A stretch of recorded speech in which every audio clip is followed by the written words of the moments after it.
महाराष्ट्र राज्य लोकसेवा हक्क अधिनियम याची अंमलबजावणी आपल्या जिल्ह्यात सुरू आहे. त्या अनुषंगाने आज या संबंधित आयोगाचे माननीय आयुक्त श्री दिलीप शिंदे यांच्या अध्यक्षतेखाली जिल्ह्याचा आढावा झाला.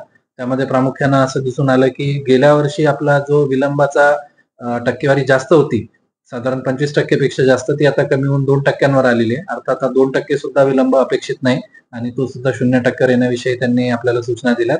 आणि त्याचप्रमाणे जी अर्जांची संख्या आहे ती गेल्या वर्षी आपल्याकडे 5 लाख अर्ज प्राप्त झाले होते. यावर्षी 9 महिन्यांमध्येच 5,03,000 अर्ज प्राप्त झालेले आहेत.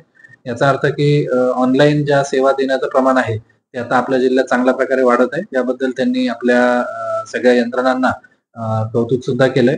आगामी काळामध्ये जास्तीत जास्त सुविधा ऑनलाईन देऊन आणि त्या वेळेत देऊन, उदाहरणार्थ जातीचे प्रमाणपत्र असेल किंवा वेगवेगळ्या प्रकारचे दाखले असतील, NOCs असतील आणि इतर कागदपत्र असतील, तर ती सगळी ऑनलाईन करून वेळेच्या आतमध्ये त्यांना निर्गमित करण्याच्या सूचना आजच्या बैठकीमध्ये देण्यात आल्या.